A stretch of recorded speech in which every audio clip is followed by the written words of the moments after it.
Olá,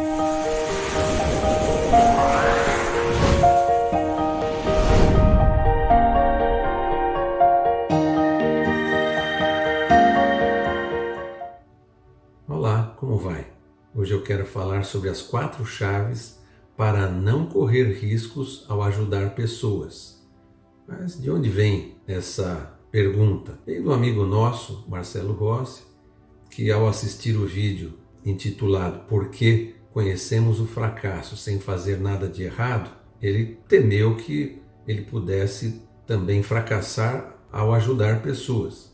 Nesse vídeo nós falamos sobre aliançar, sobre alianças, o princípio da aliança. O que significa o princípio da aliança? Uma pessoa, você se aliança com ela, e aí então a sua bênção passa a ser a bênção dessa pessoa e a maldição também, e vice-versa.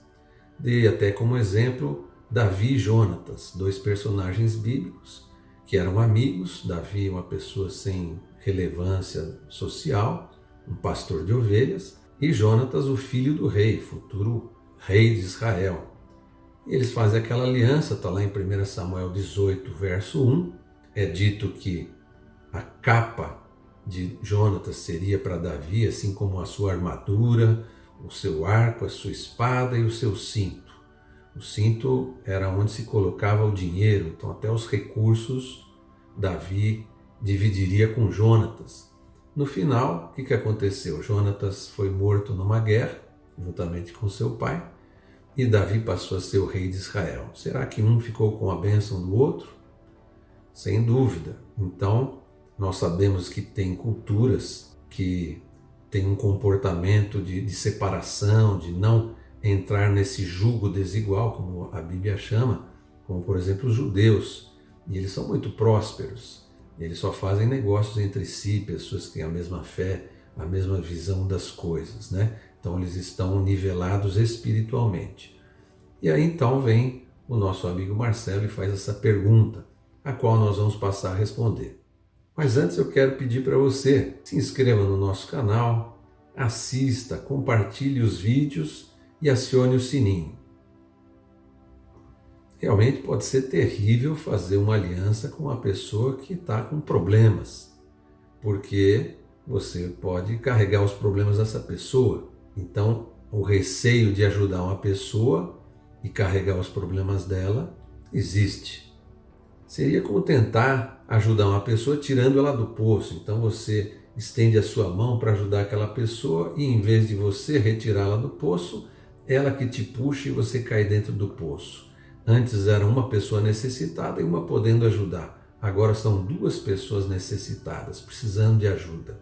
Você se colocou numa posição de fragilidade e agora você é o necessitado e não mais o ajudador. Você pode dizer, puxa, pastor Celso, mas isso é egoísmo. E eu quero dizer para você, não é egoísmo, porque se você se preserva, você se mantém forte, você pode continuar ajudando pessoas. Mas se você cai num poço, cai num buraco, você passa a ser outro necessitado e não vai poder ajudar mais ninguém. Então, para entendermos a diferença entre fazer uma aliança e simplesmente ajudar alguém, nós temos que aprender o que são relacionamentos verticais e relacionamentos horizontais. Veja essa figura no seu vídeo e você vai poder discernir o que são esses relacionamentos verticais e horizontais. Lá em cima no topo, como o nosso líder supremo, está Deus. Abaixo dele, as autoridades humanas, os líderes, patrões que nós temos. Ali no meio somos nós e nos relacionamentos mais abaixo, filhos, empregados, liderados. Então vamos entender agora a primeira chave, que são os relacionamentos verticais. Os relacionamentos verticais são marcados pela subordinação. Um está acima do outro, daquele que está abaixo. Então Deus é o nosso líder supremo, nós estamos abaixo dele. Por quê? Deus nos criou, nos deu vida, nos deu corpo, a família, recebemos muitas coisas dele, portanto ele é o nosso sustentador, é como se fosse o nosso pai, nós os filhos. Então ele é o nosso líder e nós os liderados. Abaixo dele, as autoridades humanas. Então, o presidente, o governador, o prefeito, todos eles têm autoridade sobre nós, até porque nós votamos neles, nós escolhemos esses representantes para nos liderarem nas suas áreas. E logo abaixo vem os patrões, os líderes, né? Então, o pastor da sua igreja que você escolheu, o padre, qualquer líder espiritual que você escolheu, você se subordina a ele. E o patrão também. O patrão é aquele que ofereceu uma vaga por um pagamento X e você aceitou, você se colocou debaixo da autoridade dele. Então veja que esses relacionamentos são verticais. Os filhos são liderados também porque eles são sustentados pelos pais, eles dependem dos pais e, portanto, também estão nessa relação vertical.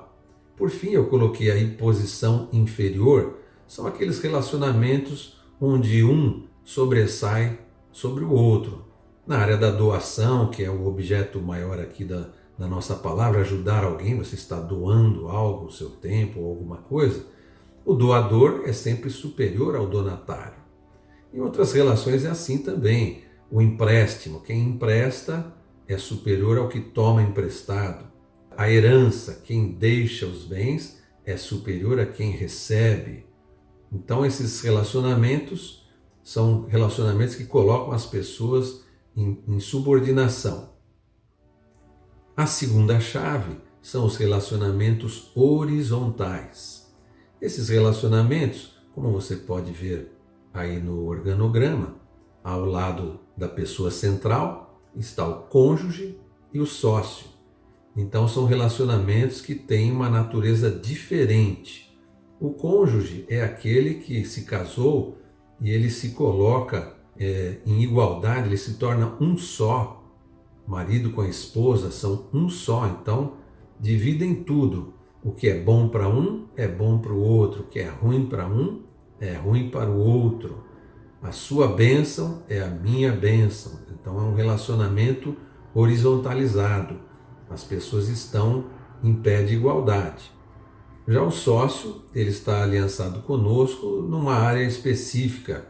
Se for uma empresa, é na área financeira, na área profissional. Mas podemos fazer aliança também com um amigo. Jovens que são viciados e vão compartilhar a droga estão se colocando em aliança. Se tiver um que está pior do que o outro, o que está menos pior vai ficar pior também, porque eles se colocaram no mesmo patamar, num jugo desigual.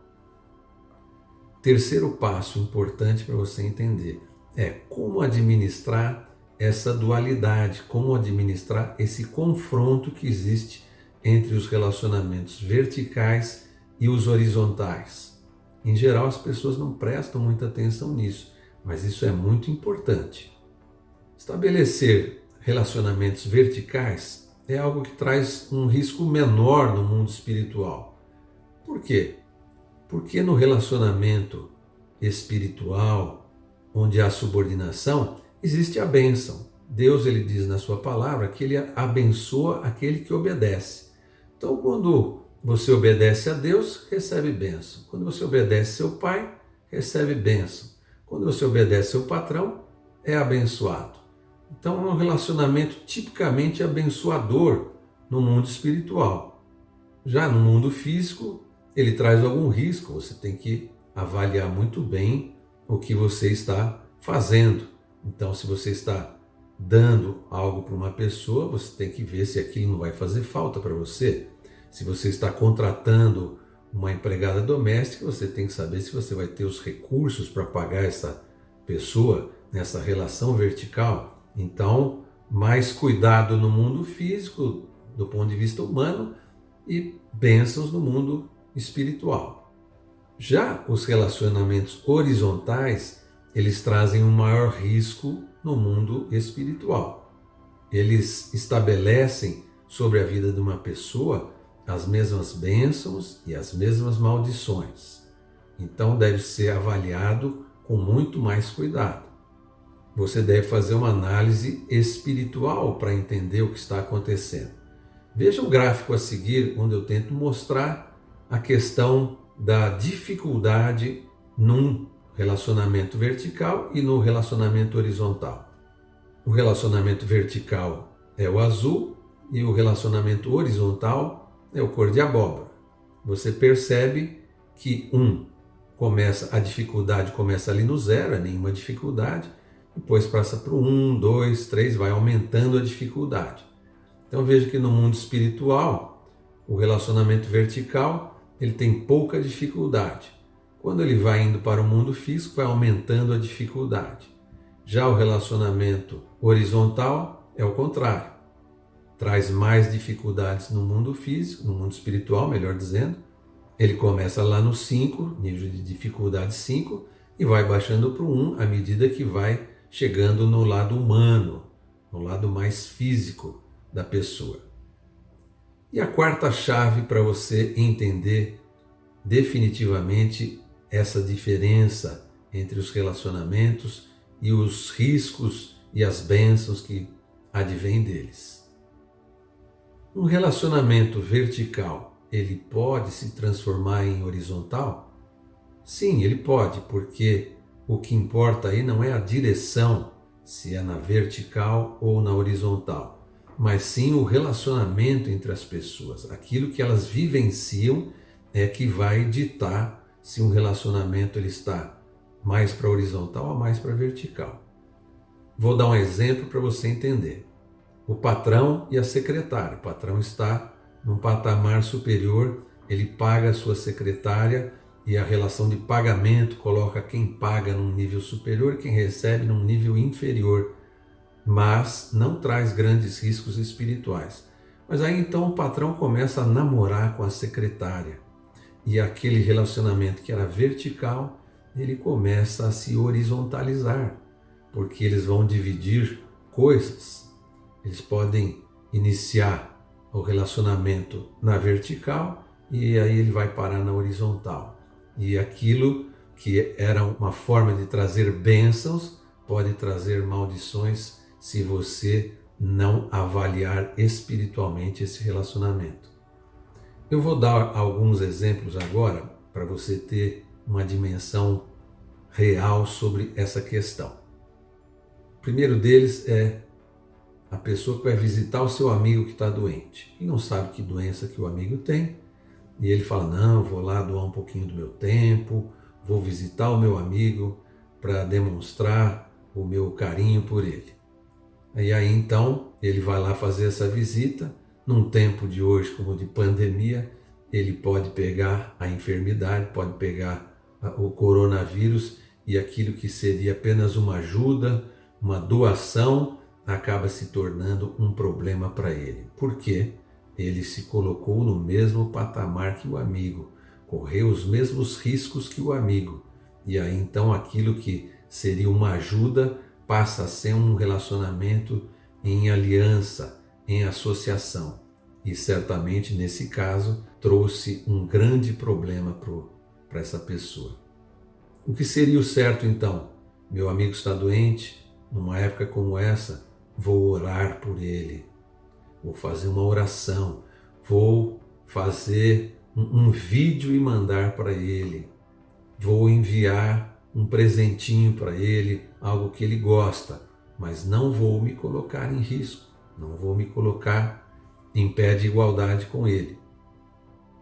Um outro exemplo, esse retirado de um fato verídico, o pai e um filho.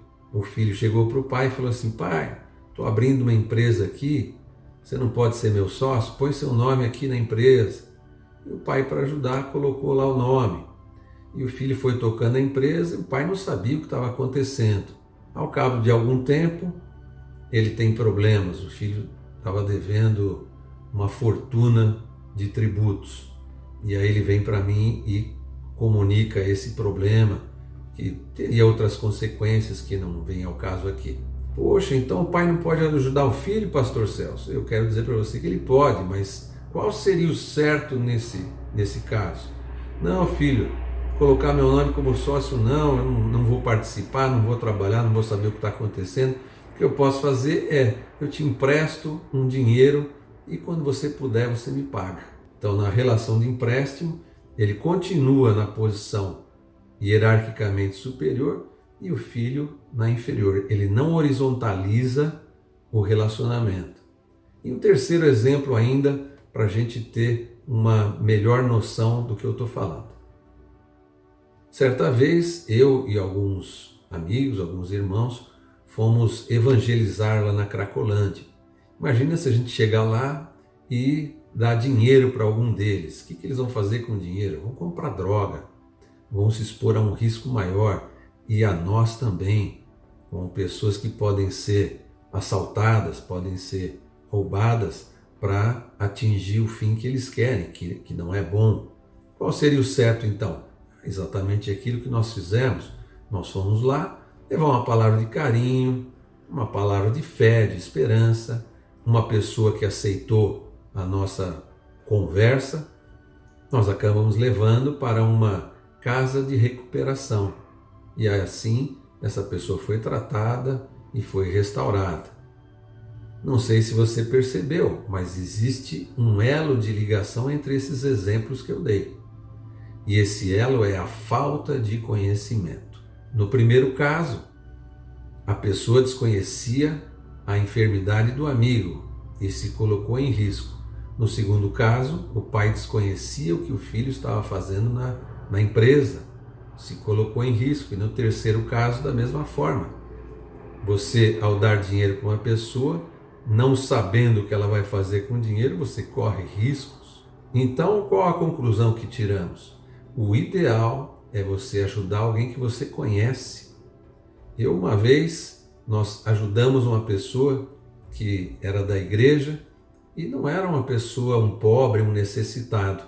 Era uma pessoa que estava desempregada e passando por dificuldades. Nós ajudamos uma vez, ela se reergueu e depois ficou muito grata. Então, nós ajudamos quem a gente conhecia. Isso é muito importante. Muitos homens bem-sucedidos só ajudam entidades que eles conhecem, às vezes até controlam. O próprio Bill Gates faz ofertas milionárias para o Rotary, por exemplo. Ele conhece o Rotary, sabe como funciona e ele entende que a maior parte do dinheiro vai para as pessoas necessitadas. O Rotary não tem um gasto muito grande para fazer a filantropia e ele sabe muito bem os projetos que são feitos. Então, para a gente concluir, quando você for ajudar alguém, cuidado para que esse relacionamento horizontal não se transforme num relacionamento vertical e você acaba se associando com a pessoa que você está ajudando. Certamente você vai ter problemas, porque a gente só ajuda alguém na área que ela tem um problema. Então, exatamente nessa área, você não deve se aliançar com ela, porque senão você vai sofrer as maldições dessa pessoa. Se essa palavra te abençoou, eu peço que você diga aos seus amigos, compartilhe com eles e ajude o nosso canal. Eu digo tudo isso para que você tenha paz.